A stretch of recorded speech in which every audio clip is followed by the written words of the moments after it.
Cough is a protective reflex of the body that helps clear mucus, dust, germs, or irritants from the airways.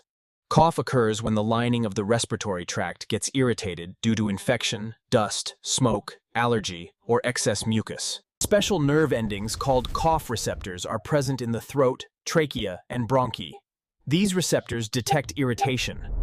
Once activated, cough receptors send signals through nerves to the cough center in the brainstem.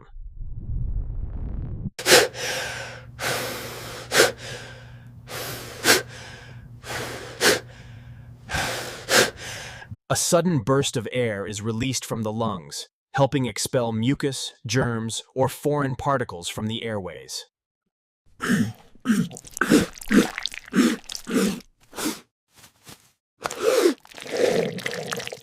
Common causes of cough include cold and flu, asthma, acid reflux, smoking, air pollution, and lung infections. Treatment depends on the cause. It may include cough suppressants, expectorants, steam inhalation. If cough lasts more than 3 weeks or is associated with blood, fever, chest pain, or breathlessness,